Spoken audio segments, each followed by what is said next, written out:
Bismillah, alhamdulillah, wassalatu wassalamu ala sayyidina Muhammad Rasulillah wa ala alihi wa sahbihi wa man tabi'a sunnatahu wa jama'atah min yaumina hadha ila yaumin nahdah.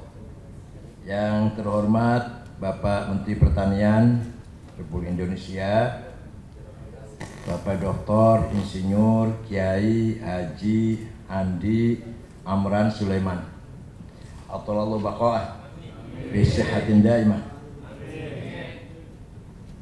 Ketua PBNU, Wakil Ketua PBNU Bapak Profesor Dr. Kiai Haji Ma'sum Mahfud, Ketua PBNU Bapak Dr. Eman Suryaman, dan Haji Umar Syah, calon DPD dari Lampung.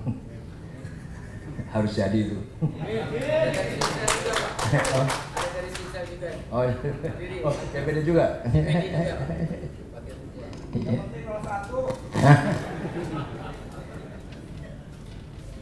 Para pejabat dari Kementerian Pertanian, dari Kehutanan ya ada.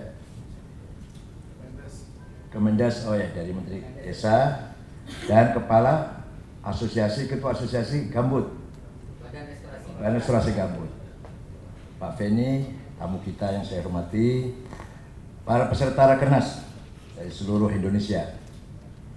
Alhamdulillah, baru kali ini kita sebagai warga Nahdlatul Ulama merasakan ada afirmasi dari Kementerian Pertanian setelah menterinya Pak Amran ini. Selama 10 tahun kemarin kita dipinggirkan, kita tidak pernah dilirik oleh kementerian yang ada di Ragunan itu. Ragunan. Padahal ya Allah, Nahdlatul Ulama dibangun dengan semangat rakyat, dengan semangat ukhuwah watoniyah. Itu artinya langkah pertama adalah mencintai, menyayangi kekayaan tanah air kita. Yang paling dekat, yang paling melekat adalah para petani dan nelayan. Definisi ulama, definisi kiai, itu bukan hanya yang pinter. Di samping pinter juga yang zurunal ummata bi'ainir rahmah, yang memandang masyarakat rakyat, umat dengan pandangan kasih sayang. Bukan hanya guru besar yang ada di perguruan tinggi yang nggak kenal rakyat, bukan. Bukan hanya intelek yang ada di Istana Gading, bukan. Kiai adalah orang yang mumpuni ilmu agama dan juga memandang umatnya dengan pandangan kasih sayang. Kalau tidak, bukan ulama. Kalau tidak, bukan kiai. Paling ulama demonstran paling kalau yang itu.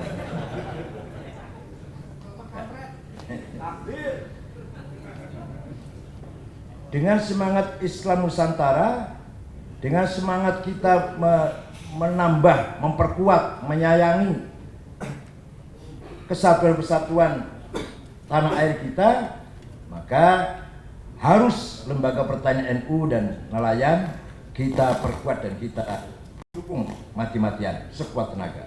Lebih dari lembaga yang lain lah, supaya ada kelebihan, ada afirmasi lebih kepada lembaga pertanian yang dipimpin oleh Saudara Amin Nasution yang saya sayangi. Huwallazi ja'ala lakumul arda dhalulan famshu fi manakibiha. Huwallazi sakhkhara lakumul bahra ta'kulu minhu lahman tariya wa tastakhriju minhu hilyatan talbasunaha. Tuhan yang menciptakan bumi, kamu harus mengolahnya. Kamu harus berusaha bagaimana bumi itu produktif. Kemudian wa kulu min rizqih, makanlah kamu rezeki yang dikeluarkan oleh bumi itu. Wa ilaihi nusyur, tapi ingat kita semua akan kembali kepadanya. Begitu pula wallazi sakhkhal bahra ta'kulu min lahman tariya. Allah menciptakan laut agar engkau menikmati daging-daging yang segar dari ikan itu. Wa tastakhriju min hilyatan talbasunaha, dan kamu mengambil kekayaan perhiasan yang tersimpan di dasar laut untuk kamu sekalian. Anehnya ini, yang paling miskin para petani, para nelayan, yang hidupnya di tengah-tengah kekayaan alam. Itu petani kita itu, Pak. Nelayan kita masih memprihatinkan. Begitu pula petani kita masih sangat jauh dari yang kita harapkan. Hidupnya di pinggir hutan, mereka miskin, tidak menikmati kekayaan hutan itu. Yang menikmati orang Jakarta, yang kantornya di Sudirman dan Tamrin. Para petani kan sumber alam, sumber kekayaan, tapi yang sebenarnya alladzi at'amahum min ju' amanahum, yang seharusnya kenyang itu para petani, yang seharusnya amanahum min khauf, nyaman, tentram hidupnya itu para petani. Aku malah petani yang malah kelaparan, yang terlebih-lebih kalau ada di Jalan Tamrin Sudirman. Bukan berarti kita diskredit, ya enggak, itu kenyataan. Yang hidup tengah-tengah kekayaan lahman toria, yang bergizi, para nelayan. Tapi yang kurang bergizi, para nelayan. Yang bergizi yang ada di Jakarta. Ini dunia kebalik Pak Masum. Makanya Ananda Amin ini saya tugaskan sisa berapa? 1,5 tahun ya? 2 tahun ya, sampai tahun 20 Pak Muktamar. Ini mengganti ketua lembaga yang kemarin, Pak Marwan Ja'far, yang dengan kesibukannya tidak mungkin untuk menangani lembaga pertanian. Cepat-cepat saya ganti dengan Pak Amin, Mas Amin. Mudah-mudahan 2 tahun ini bisa banyak diperbuat untuk para petani kita. Kalau kita lihat justru fundamental ekonomi kita para petani. Kenapa? Kalau para petani nggak pernah ngemplang utang. Tidak ada para petani ngemplang utang bank. Ngemplang utang siapa yang ngemplang utang? Para konglomerat. Petani nggak pernah. Paling taat pajak. Nggak ada petani bisa menilep atau menyembunyikan kewajiban pajaknya. Mereka kerja keras. Kalau panennya jadi sudah bersyukur, nggak dihitung tenaga tiap hari ke sawah. Ayah saya juga petani soalnya. Banyak bersyukur, asalkan panennya jadi, tidak henti-hentinya bersyukur kepada Allah. Berkah dimakan oleh anaknya jadi anak-anak yang saling bermanfaat untuk bangsa ini. Daripada anak dikasih makan markup anggaran, bonus, tak jadi apa anaknya itu nanti. Bukan kalau Pak Menteri Sulaiman enggak, sudah maaf. Sebelum jadi menteri sudah maafan kalau Pak.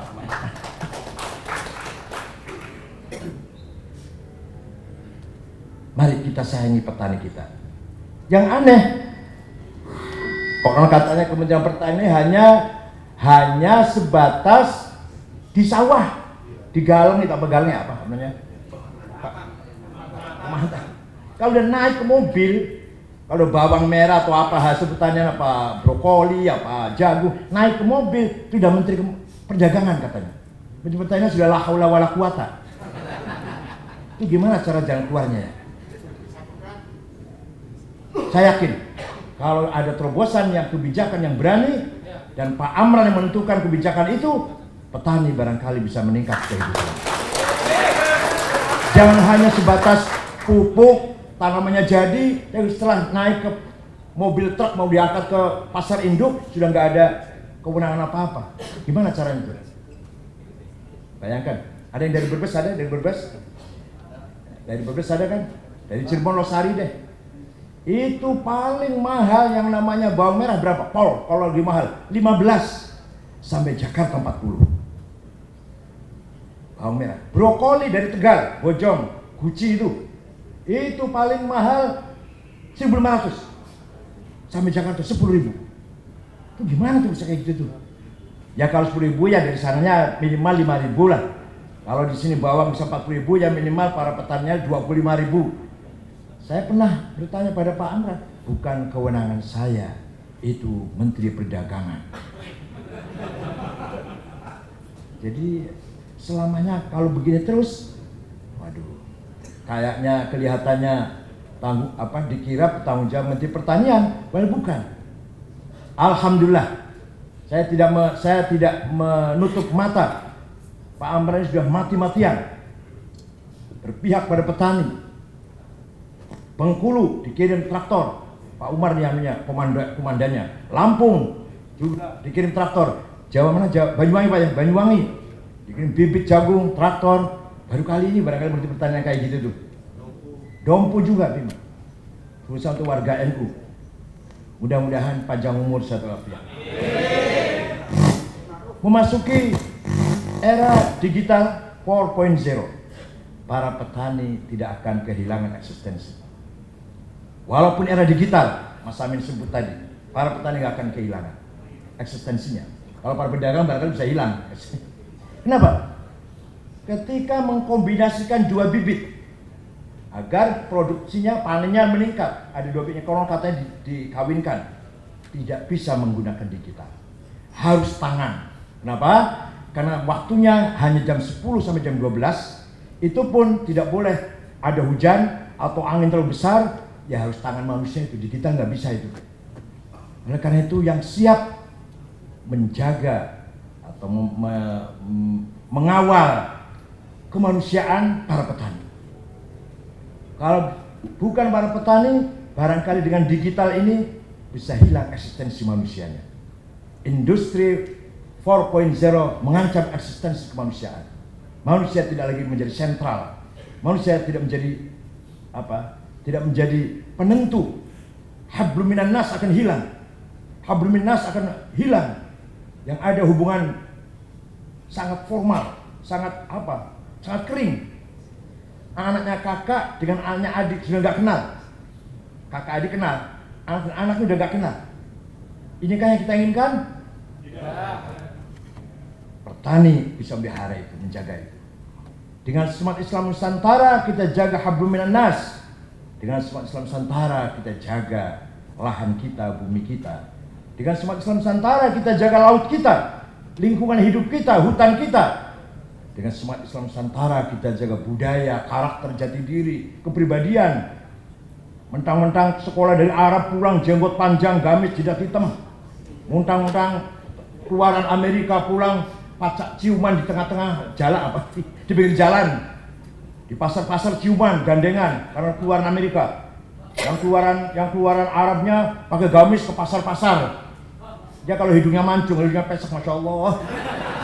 Kalau hidung mancung pakai gamis pantas, kalau hidung pesek nggak pantas belas. Iya jenggotnya kalau ketal, ujungnya cuma kesebelasan sepak bola ya, lucu. Silahkan cari ilmu di Arab. Pak Kures, Pak Agil Munawar, saya jelek-jeleknya lah. Gus Dur, juga keluaran Arab semua itu. Tapi pulang bawa ilmunya, jangan bawa budayanya. Kenapa? Karena budaya kita lebih mulia, lebih baik daripada budaya Arab. Di sana anak muda lewat depan orang tua tidak ada rasa risih atau punten, gimana? Permisi nggak ada. Bahkan lewat di depan orang sedang sholat itu biasa. Bahkan melangkai kepalanya orang sedang sujud itu biasa. Ayo, sudah pernah haji atau umroh, merasakan nggak? Di kita senakal-nakalnya orang melangkai kepalanya orang lagi sujud, nggak berani. Bukan nggak berani takut ditempelin bangser, nggak. Hati itu nggak tega, nggak sampai hati lah. Ada orang sujud dilangkai kepalanya. Bukan masalah takut nanti digebuki orang, enggak. Di sana menyerahkan barang pakai tangan kiri sangat biasa. Ini syekh ini, kiai ini, dokter ini pakai tangan kiri. Di kita betapa jeleknya itu. Di sana nggak ada kang, mas, bang, namanya doang. Istri panggil suami namanya saja. Di kita ada kang, ada mas, ada bang, luar biasa. Kita punya budaya sangat lebih mudah daripada mereka. Terima tamu, kalau bukan betul-betul satu marga, nggak dikasih masuk rumah. Di luarnya pagar yang temboknya tinggi itu, walaupun tiap malam jumpa, tiap sore jumpa, ya di situ nggak bisa masuk ke rumah. Budaya kita nggak begitu dong. Oleh karena itu, jangan mentang-mentang keluaran Madinah, keluaran Riyadh, pulang dibawa semua budaya-budayanya segala macam. Ilmunya saja yang dibawa. Begitu pula yang dari barat, pulang dari barat sudah nggak mau silaturahim, sudah nggak kenal halal bihalal, sudah nggak kenal cium tangan orang tua, sudah meremehkan tali persaudaraan silatul arham. Itu juga salah. Budaya kita lebih mulia daripada budaya Amerika atau Barat yang sangat individual. Nah, maka saya canangkan gagasan Islam Nusantara. Bukan agama baru, bukan mazhab baru. Ada yang pidato khutbah di Sumatera Barat, Said Agil mengajak kita murtad dengan mengajak Islam Nusantara.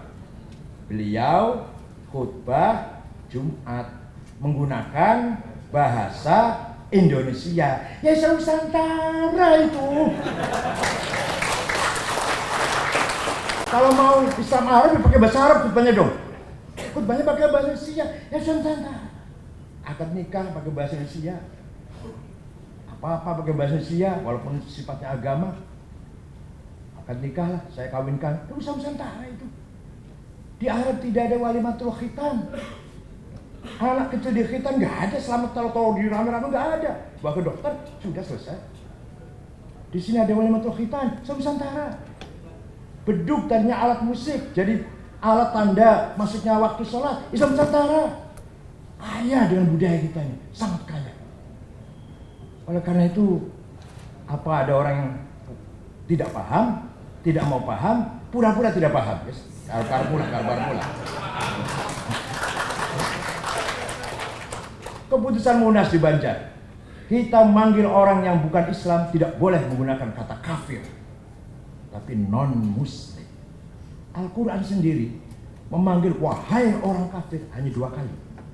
Yang satu ketika Abu Jahal ngejak kompromi, setahun sholat saya ikut agama kamu, nanti tahun depan kamu ikut agama saya, kata Abu Jahal. Turun ayat itu, la a'budu ma ta'budu. Saya tidak akan menyembah yang kau sembah, engkau pun tidak akan menyembah yang aku sembah. Lakum dinukum waliyadin. Satu itu, ya ayyuhal kafir. Yang kedua nanti di akhirat, ya ayyuhalladzina kafaru la ta'tadzirul ya. Hanya 2 kali Quran itu, wahai orang kafir. Selainnya, ya ibadi, ya ayyuhan nas, ya ahlal kitab.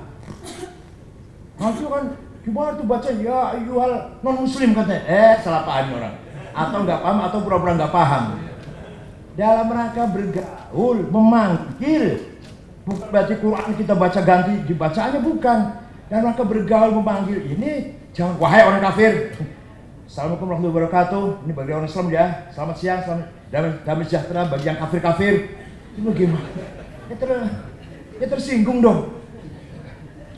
Ini keputusan Munas Banjar itu mempertegas keputusan Muktamar tahun 84. Ketika pertama kali Gus Dur jadi ketua umum PBNU di Situbondo, keputusannya hentikan permusuhan antara Muslim dan non-Muslim. Nah, antara lain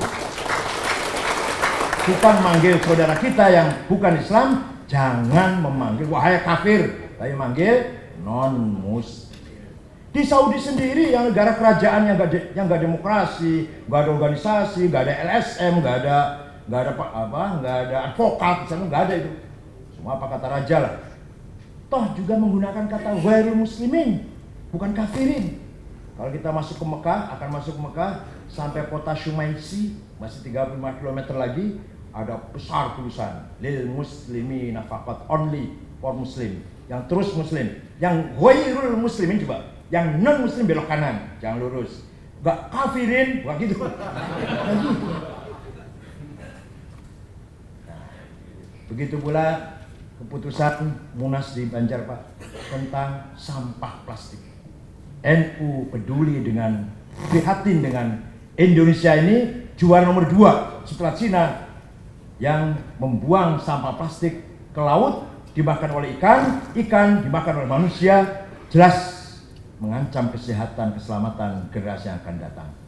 Kita putuskan kalau memang tahu akibatnya tapi masih melakukan itu, berarti termasuk wayas'auna fil ardi fasada. Kalau ada orang tahu sudah buang sampah plastik sembarangan itu akan madarat, kok masih melakukan, maka termasuk orang yang berbuat menghancurkan tatanan kehidupan lingkungan ini. Maka hukumannya ayyuqattalu aw yusallabu aw tuqatta aydihim wal jumlah khilaf aw yunfau minal ardh. Dibunuh, disalib, potong 2 tangan 2 kakinya, buang ke laut. Orang yang menghancurkan tatanan kehidupan. merusak lingkungan. Itu Al-Quran itu. Jadi walhasil harus dihukum sekeras-kerasnya lah hasil kesimpulannya. Tidak sembarangan. Nah, itu keputusan Munas Ganjar kemarin. Mudah-mudahan sih. Dan ini keputusan musyawarahnya ulama NU sekitar 1.300 ulama, apa lebih Pak Eman ya? Lebih ya? 1.000 berapa? Ya, 3.000 yang hadir, yang ikut musyawarah, tapi yang tercatat 1.200-an ya. Musyawarahnya Kiai NU untuk orang NU, dan orang lain gak ikut komentar. Gimana sih? Gak usah komentar orang lain, ini musyawarahnya ulama NU untuk orang NU. Nah orang lain ikut komentar. Biasa sih nimbrung. Ini bukan fatwa. NU nggak punya fatwa. Karena konstitusi kita tidak mengenal norma fatwa. Tidak ada darul fatwa kecuali Mahkamah Agung. Kecuali Mahkamah Agung yang boleh fatwa. Selain Mahkamah Agung, institusi apapun tidak boleh mengatakan ini fatwa, nggak boleh. NU cuma ini adalah hasil musyawarah. Itu hasil musyawarah kiai-kiai, begitu, bukan fatwa, bukan. Untuk orang NU sendiri kok. Ngapain orang lain? Ya ada orang nggak berkeringat, nggak ikut kerja, tahu-tahu komentar. Sama dengan orang yang nggak pernah berjuang, nggak pernah ikut berkeringat, peduli atau apalagi sampai nyawa, tahu-tahu khilafah, gitu ya sih. Bahasa Jawa ini orang gimana sih nih? Nggak pernah berjuang, nggak pernah mikirkan, apalagi korban nyawa, tahu-tahu khilafah. Gimana sih nih? Kok bahasnya teh? Enggak, maksudnya ini orang waras enggak itu macam gitu. Ini orang waras enggak ini? Kalau yang ikut berjuang, nggak boleh ikut mendiskusikan. Nggak pernah berjuang, nggak pernah bangun pesantren, nggak pernah bangun madrasah, nggak pernah bangun masjid, nggak pernah bangun masyarakat, nggak pernah berdarah-darah tuh. Kalau NU jelas dong.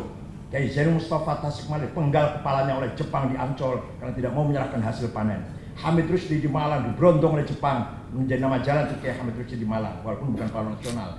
Di Lumajang Kiai Ilyas juga dibunuh oleh Belanda. Hasyim Asy'ari di penjara 1 bulan, tangan kanannya hancur tidak bisa bergerak, disiksa. Para kiai-kiai banyak disiksa oleh Jepang atau Belanda. Lah orang nggak pernah berjuang tahu-tahu khilafah.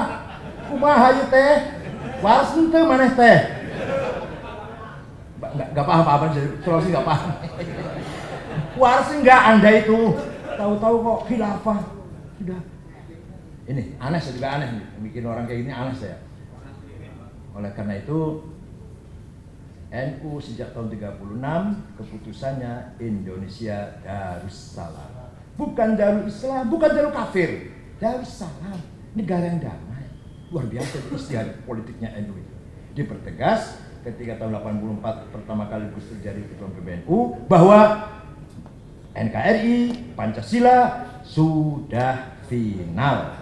Tidak boleh didiskusikan, diperdebatkan lagi. Tidak tinggal diamalkan atau dipahami, dihayati dengan benar dan diamalkan. Menjadi amalan sehari-hari, menjadi ruhnya perilaku kita sehari-hari. Selamat ke Rakernas, seluruh lembaga pengembangan pertanian NU yang hadir. Mudah-mudahan bermanfaat sekecil apapun. Niat kita, amal kita, kalau tulus ikhlas, insya Allah pasti bermanfaat. Amal kita besar, kalau tidak tulus, habaan mansuro, bagaikan debu yang berterbangan. Kata Al-Quran, atau kata Paulus surat Korintus 1 ayat 1, bagaikan suara genderang. Kalau amal tidak dengan kasih sayang ketulusan, bagaikan suara genderang, artinya nggak ada apa-apanya, hanya suaranya doang. Itu menurut Paulus Korintus 1 ayat 1. Kalau dalam Al-Quran namanya haba'am mansuro, bagaikan debu yang berterbangan. Mudah-mudahan kita semua diberi kekuatan zahir batin oleh Allah untuk bekerja keras demi mencintai, menyayangi, mengawal, menjaga NKRI, terutama kekayaan alam kita sebagai petani dan nelayan. Syukran wa dumtum fil khairi wal barakati wan najah. Wallahul muwaffiq ila aqwamit thoriq. Wassalamualaikum warahmatullahi wabarakatuh.